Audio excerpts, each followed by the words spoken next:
Welcome to the Online Success Journey Podcast, your opportunity to discover and learn from entrepreneurs like yourself. This is not your typical podcast, but a place where you can get the real story and find out how real people encounter speed bumps and detours, but journey through to find success. Now here's your host for the Online Success Journey Podcast, Patience. Hello everyone and welcome to Online Success Journey. This is episode 123. Are you ready to join the clan? Today we have Dr. Virginia LeBlanc, author, speaker, singer, coach, and a consultant, a highly sought after multidisciplinary expert and a scholar. Hello, Dr. Virginia. Hello, Patience. How are you? I'm fine and I'm happy to have you here. I know the clan is anxious to hear your story, so let's get started with the basics. Can you tell my clan a little bit about yourself? Absolutely, and I am very happy to be here and join you all today. I am originally from a small city called Victoria, Texas. It's a little south of Houston, and I was born and raised there. I went off to college. I went to Baylor University for a few years. I transferred, went to Southwest Texas State University in San Marcos, Texas, and I studied music, believe it or not. And then I went off to graduate school at Indiana University, where I received my master's and my doctorate there. My doctorate actually is in vocal performance and literature with a minor in education. And while I was there, I also had studies in opera and management. And so I have a very diverse educational background and applied experience. While I was there at the university, I also started working there for a not-for-profit and then eventually for the university before I started my own businesses and ventured off into other industries. Wow, what a journey. Okay. I see you are an author, you're a speaker, you're a singer, been in a business for a long time. What is the most dangerous belief an online entrepreneur can have? I think the most dangerous is to second guess yourself. We have, I believe things are put in us for a reason. And we have life experiences, encounters to develop a certain skill set or passion, and there's a reason for that. And in my book, I talk about how to connect the dots and how to go with and be happy where you are at the time you are. And as life progresses, the full picture starts to come into play. So I think when you second guess what you have felt led to, that is a dangerous place to be because it triggers all sorts of issues in your ability to move forward in your entrepreneurial endeavor. Why do you do what you do? You have loads of professionals, but why did you become an author? I felt like I had to share my story. I was listening to a gentleman by the name of Brian Nieves at a seminar, and just a flood of emotion, a wave of emotion came over me as he was sharing his life story and his journey. And I realized, that life is difficult. It's like being in a boxing ring, hence the cover of my book. And you see 3 different pictures of me at 3 different times of my life where I was an opera and classical singer, where I was in higher education, and where I was, a businesswoman, what have you. And so I felt like I had to share this story because for a long time I was not comfortable in the skin that I was in. I would go to an interview, present my resume, and the first question I would get, or one of the first questions I would get is, so what is it that you do? People could not wrap their mind around diversity. And so I came to realize, at first that was a bit of a shame factor for me. But I came to realize that it was actually a gift. And my ability to, an experience made me who I was, actually gave me an advantage, gave me all kinds of transferable skills, which people don't think enough about. transferable skills cross industries. So then why should I put myself in a box? So I realized that's when I started connecting the dots to understand that all of my diverse experiences were for a purpose.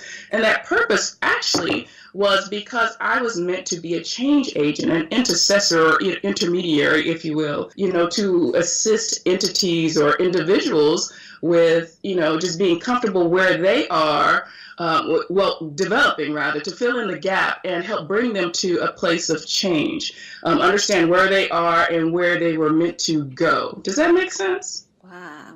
Okay. Well, that common thread, though, is the change agent piece, because every industry needs change agents. So, one of my fortes is process improvement or, business process reengineering. So, and that's a part of the change. And I discovered this as I had these different opportunities in life. I found myself rebuilding organizations or building them from the from the ground up, including, my own entrepreneurial endeavors. So that's when things started to make sense to me. Okay, you've been a singer and doing other businesses for a long time. Let's put man aside. Can anyone be really a speaker? Can anyone become really a good author? I think so. I absolutely think so, particularly if it's your calling.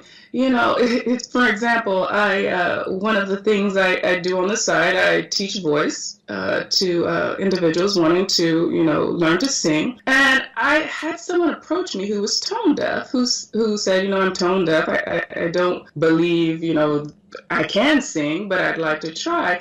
And, what I shared with her was that everyone can sing to the degree of their potential, of their possibility. Not everyone is going to be the star opera singer. So I believe that application, you can apply that to life in general, in whatever career field. So let's take a speaker or an author, for example. You may not be that bestseller, or your book may not be that, chicken soup for the soul or what have you. But if you work and hone your skills, your book will be what it's meant to be for whom it's meant to be. So it's a matter of us accepting that, Patience, and again, that's a part of the whole loving the skin you're in. It was a literal message. I mean, it is a literal message of, loving the skin that you're in, but also a figurative in that, just you need to be happy with who you are, where you are. Wow. Okay. Do you think that if in today's world, many people, we are not believing in ourselves, we are just following other people? What do you think? What is in your experience so far? I completely believe that. And it is an underlying theme in my book. And I believe it all goes back to social conditioning. From childhood, we are brought up to act a certain way, behave a certain way. If we're a boy, we're expected to do boy things. If we're girls, we're expected to be demure and not talk too loud or not participate in sports that are seen as boys' sports. It's all a conditioning of the mind.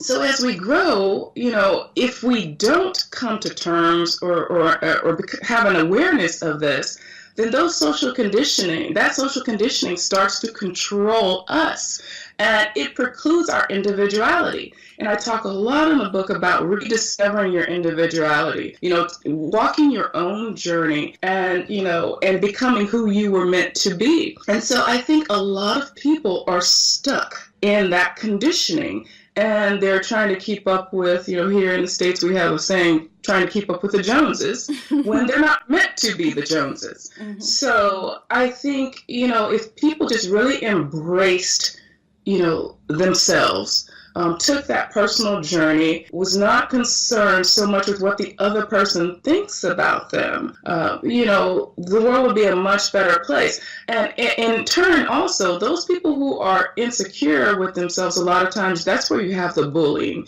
You have the unfortunate tragedies that are happening, here in America, the gun violence and what have you. Those people unfortunately, have likely been bullied. They've had a difficult time in the quote unquote boxing ring of life. And the only place that they know to turn is to this negative side, of this negative energy. How did you make the switch between so many different fields and excel without formal training? Can anyone really do that? Yes, they can. So that is the good news, Clan. Anyone can. Basically, so my divergent thinking concept, that is the subtopic of my book, is about developing both halves of the brain, the left side and the right side, not just the analytical, but the creative or what have you.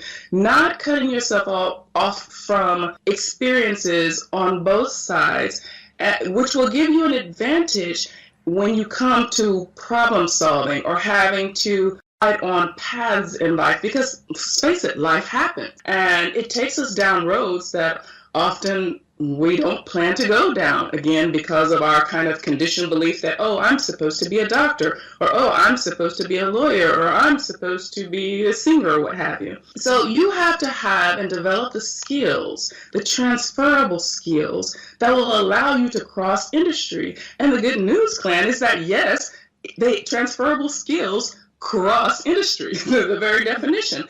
Not enough people think about that, and they get siloed or they get stuck where they are thinking, oh, I went to school for this is the only thing I can do. Or someone has told them, oh, this is what you're meant to do. You're supposed to be doing this. And they make them feel bad because they're not doing that. So it's a vicious cycle which gets people, which has people caught up, and leads to all sorts of, again, negative energy or health issues, depression, stress, etc., because they are not excelling where they believe they should be excelling. A little tip: if you're not excelling where you think you should be excelling, you need to reevaluate it and not just keep spinning your wheels. Well, they say that's the definition of insanity. You keep doing the same thing over and over again, and there's no progress. So the transferable skills, realizing, one, what they were, and that I had them, and that they had the ability to cross industries. And then I started looking for opportunities in those different industries as life happened, to figure out, okay, well, what can I do? What am I good at, fairly good at, or really good at, to transfer these skills into and be able to continue to connect the dots and move forward in life. So that's how I went from industry to industry. What led you to specialize of empowerment and the life transformation strategy?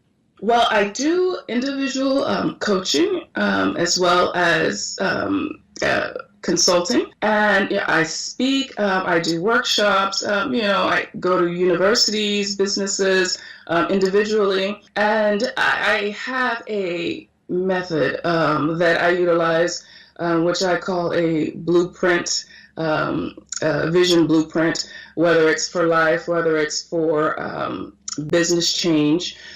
And I meet people where they are. A lot of people come in with their idea, with their concept of how to change something, and they try to implement that change without understanding the culture or the person, and it fails, or you have pushback. So I try to design all of my coaching, consulting, speaking engagements by knowing and understanding my audience and approaching them from there with kind of sharing my experience, bringing their experience up and discussing it, and then discussing concepts, and then move on to kind of how-tos, process mapping, follow up if it's personal life coaching or what have you. We set up a timeline for the transformation, which eventually leads to the empowerment. But actually the process in and of itself, the fact that you are doing something, that you make the decision, that's the beginning of empowerment. It's about just making decisions and then moving forward step by step. Nothing will happen overnight. So I also make sure people understand that. But it's a decision to move forward, and then starting to see those little stepping stones and milestones happen, which eventually lead to that full feeling of empowerment and capability. Okay. What is one thing no one knows about you? No one, Patience. No one. I have to recharge. And the main way that I like to recharge is by going to the beach, and usually the Caribbean, and staring out just at the vastness of the ocean, and just realizing it helps keep me in perspective of honestly how little I am in the vastness of the world and in the creation. And it helps me center myself and realize the problems or the issues, the challenges, because I don't like using the word problem. I like using challenge. The challenges that I face are simply that, and they can be overcome. So I think that's something I don't share with a lot of people, or maybe people who go on vacations with me know I like the beach, but when I'm staring out at the water, that's what I'm doing. That is different. Okay. All right. You are a coach yourself. You're a speaker. Do you have mentors? Do you have coaches in your business? I have mentors. Actually, I am in the process of developing a concept that I call #the Love Club. And we will be looking to bring on coaches for this endeavor, because this is a worldwide initiative that we're trying to get off the ground. And again, it's about learning to love yourself, but also learning to love your neighbors, putting yourself in that other person's shoes. And there will be like a little, I don't like to use the term curriculum, but because one of my backgrounds is education, I will use that term. There will be some short supplemental books. There will be like exercises or what have you, just engagement opportunities for these different groups. Or here in the States, we have a concept called Meetup. That we're wanting to implement and get off the ground around the world to just really start to help people heal and learn to love themselves from the inside out. That's, one of my favorite sayings. When people learn to love themselves from the inside out, then they are capable of loving others. And until they do, it presents a challenge, honestly. It's difficult for us to put ourselves in other people's shoes or to understand where they're coming from. Just think of all of the big debates happening in the world now, and the perspectives and just the gridlock on either side of people not wanting to budge because they believe their issue is or their perspective is the perspective to have. But, until you understand that it's not all about one perspective, but we have to learn to coexist, to collaborate, to give and take. Not even relationships, marriages or what have you, are always 50-50. There has to be a 60-40, a 80-20 or what have you. So I think it's very important that we get initiatives off the ground. And I'm so happy to see all of these different movements that are springing up, the Me Too movement, and just people starting to understand their worth. I talk about that in Love the Skin You're in my book, and actually standing up for themselves and others and trying to make a positive change. Okay. So please be on the lookout for that movement that we're developing. All right. So you have a mentor and a coach in that movement you're going to develop. Yes, and then I have personal mentors as well. Mm-hmm. Okay. So what is the most valuable thing your personal mentors or coaches they have told you? The most valuable thing. One of the most valuable things is to be who I am. And don't be afraid of being who I am. Kind of everyone has, good and bad. So allowing yourself loving yourself enough to be that person that you were put on this earth to be. And then also, I think perhaps the next best advice was to not be afraid of challenge because or going into difficult situations, because in those difficult situations, there are the opportunities. And that's where you can carve out your niche, because most people shy from challenge or difficult situations. So I would say those two things. What is the most valuable thing you have ever given away? The most valuable thing? Oh, goodness. Let's see. I would say the most valuable thing that I have ever given away was, it was a pass down, actually. You know, in the, I was going to say in the Native American culture, you know, passing on the heritage, the traditions, or what have you, is hugely important. So I would say an organization that I am a part of, something was just very near and dear to me. I passed on actually to a young lady who I was her quote unquote big sister in the process. And it was huge for me because it was something that I personally, you know, hung in my house. It was a gorgeous picture and a painting, and it meant a great deal to me. And in that painting, every time I looked at it, I identified with that painting, and it also helped instill pride in me and enabled me to love the skin I was in, and I passed that down to her. Mm-hmm. Let's talk about your book. First of all, the title itself. Love the Skin You Are In. How did that title come about? Well, you know, again, just kind of back to my life experiences, and honestly, for a large part of it, not being comfortable with the skin I was in, you know, color-wise and just where I was in life. Because I unfortunately, or fortunately, I won't say unfortunately, because it helped make me who I was. So fortunately, you know, I did experience racism growing up in Southeast Texas, and even when I went off to school in Indiana, I, you know, experienced sexism. So I think all of these life experiences, you know, and then also just trying to figure or find my path, you know, as life happened. You know, my plan was to be an international opera singer, and life happened, so I had to make a decision. I became a caregiver, had to figure, you know, change my path or what have you. So when those things start to converge, you know, they affect you profoundly, and you have to. You know, there's a saying that we sink or swim. And for me, something has just always been in me that failure is not an option. Mm-hmm. So I swim. I may tread water for a while, but I will swim.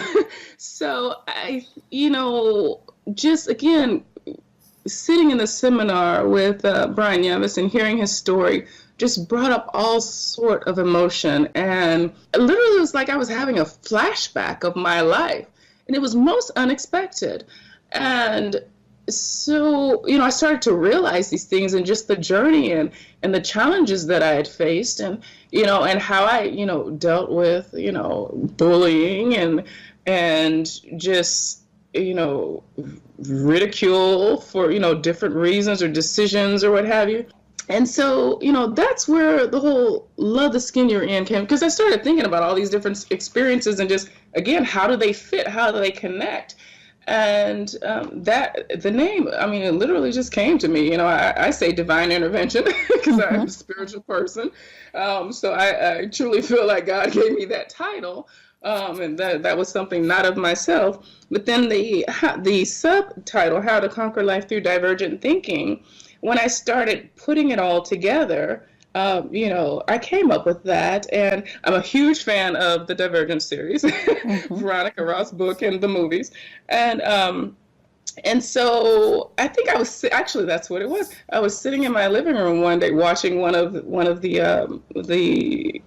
series, and the thought came to me. So I started thinking about all of these different experiences. Also, that also had to do with, you know, the figurative skin that I'm in, you know, and we say all the time, well, you have to, or, you know, you hear people say, oh, you have to have thick skin, tough skin. So that's kind of where the two sort of merged and where the full title came from. And in that series, the Divergent faction were people who they didn't fit into just one group, they fit into all groups. And that made people afraid because they themselves only fit into one.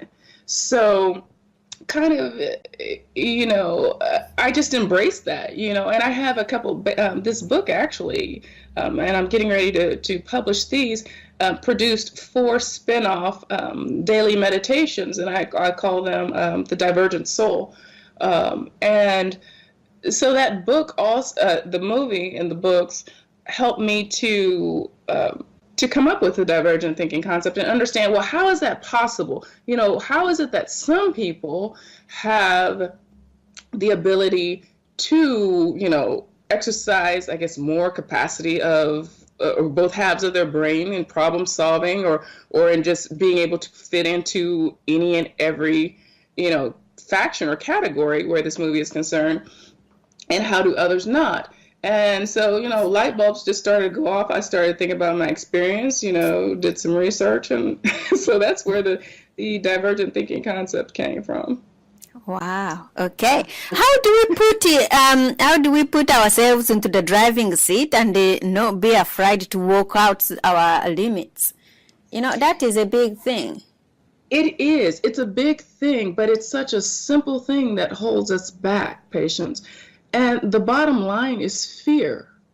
Fear is powerful, but if you can overcome fear, then you can start the journey to be who you were meant to be, to understand. So fear will keep you from stepping out. It'll keep you from leaping. It'll keep you from changing your course or your career. It'll keep you in, unsuccessful or draining relationships.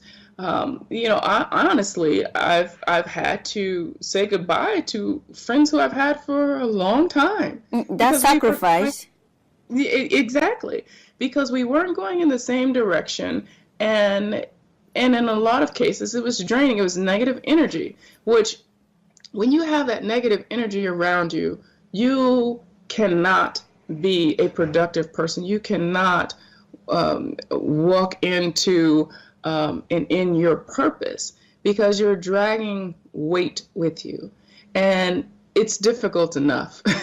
So, just overcoming fear is the bottom line. So, in my personal coaching, I talk about baby steps. Use the example of children. Mm-hmm. Yeah, one of the titles in one of the chapters in my book is called Train Up a Child, the Creative Process. So I use that philosophy or aspects of it in my personal coaching, where, you have to allow yourself to explore and discover, and do so in baby steps, and not be afraid to do that. Children don't ask permission to do things. Little babies go and grab any and everything. They try multiple instruments. They try, what have you. There's no fear factor there. But as we get older, because we've been conditioned to think a certain way or feel a certain way, there's a huge fear factor. And it's tied to, I guess we're afraid to not be accepted, or we're afraid of loss or lack of some sort. But that fear is creating the lack, So I would say the one big obstacle people need to overcome is fear. Yeah, okay, that's okay. We are going to take baby steps and get rid of this fear. But then what about we are going to come across to other people being weird, being different, being, I don't know, maybe crazy? So how do we take on that too? Well, yes. Well, and then you have, those who do have, honestly, perhaps some type of chemical imbalance, which, creates weird behavior, what have you. And you have those who are just, in general, because of their how they were raised or trained to dislike you for the color of your skin, or because you're a woman, think less of you, or less of your capability, because they're trying to make themselves feel better. So from that side of it, we cannot control what those individuals think or feel. We just have to keep moving forward, find a way over, under, through, what have you. But when it comes also to viewing other people who are different from us, we have to, again, step out of our comfort zone and allow ourselves to experience another culture. Until you allow yourself to do that, or to make friends with someone of another race or gender or what have you, you cannot appreciate them for who they are or what they bring to the table. Even the most difficult people, say, in a work culture, there's always going to be someone who's just constantly brings that negative energy. So you have to decide in and of yourself that I am going to bring positive energy to the table, and I am going to counter this person's negative energy, and I am just going to give space for grace. I love that saying, space for grace, and that is a hard thing to do. Wow. So it's particularly when you completely disagree with someone, you do not like that person for whatever reason, they have done you wrong in some sort of way, finding that space for grace. And honestly, I think, for me, again, I shared I'm a spiritual person. I have a higher power. So my higher power helps me find that place. Wow. We can all use that place. Just share it around. Yes. So, if you're trying to find that in and of yourself, it is a difficult thing, because it's difficult for us to come out of ourselves, to extend that concern, particularly outside of ourselves or our family, to others. So, but I think that is what is largely lacking in the world. Okay. So that's how we have all sorts of cases of slavery, from, historical slavery, ethnic child, yes. So I think that is a big part of just how we have to be responsible for ourselves and how we behave toward others, and be light to the dark. How's that? So where do we find this fabulous book? Yes, you can get it on Amazon, and they will ship internationally. It's in softcover, hardcover, and in Kindle. Or you can visit my website at lovetheskinyourin.club, CLUB. And there's a video there. You can hear a little bit more about the book. On Amazon also, you can flip through some of the pages. You can see the table of contents. And again, in this book, I deal with some of everything, because it's literally, you're taking a journey with me you're taking my life journey with me, and just how I connected the dots, my experiences, lessons learned, how-tos, everything from childhood to, relationships, bullying experiences, landing in a career, and arriving at this journey of being an author. Please pick it up on Amazon. Create Space. You may also get it. You may request it through different bookstores. They can order through Ingram Sparks if it's not in-house, or on my website, lovetheskinyourin.club. And I also operate my coaching and business consulting and what have you through Defining Paths, paths.info. So online, so definingpaths.info. Okay, so Clan, there will be more from Dr. Virginia in a moment. If you are finding Dr. Virginia's journey interesting and you are ready to hear more, come and listen to the full version of the interview at onlinesuccessjourney.com. If you're on onlinesuccessjourney.com already, click on part 2 of Dr. Virginia's journey and you'll get lots of great tips to help you with your own journey. And don't forget, you can access all other online success interview podcasts on the site as well. That's a wrap, Clan. Remember, success is a journey. Patience and Dr. Virginia. This is not the end of the journey. We hope you've enjoyed listening to part 1 and want to be sure you know there is a second part to this and Every Journey podcast at onlinesuccessjourney.com, filled with even more success tips, uplifting stories, and even a bit of fun. There are dozens of episodes only available to the members of the Online Success Journey clan. Check out the website and click on Join the Clan for more information. Patience would like to thank you for listening to this podcast, and she has a free audio gift for you at her website.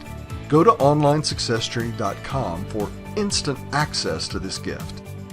Of course, you know that listening to the journeys of others helps each of us chart our own path. So make sure you're subscribed to be notified as each new interview is posted. There are so many ways to stay connected to the Online Success Journey and to listen in. And if you're enjoying the podcast, we appreciate your help in telling others. One of the best ways to share the benefit you get is to rate and review it at Stitcher and other sites by clicking the stars or completing the ratings form, by clicking thumbs up and leaving a comment on YouTube, or liking and sharing the podcast on social media. To review the podcast within iTunes, simply open iTunes to the podcast, click on Ratings and Reviews, then write a review. On behalf of Patience, and until next time, thanks once more for listening. It is our hope that this podcast will guide you on your own online success journey.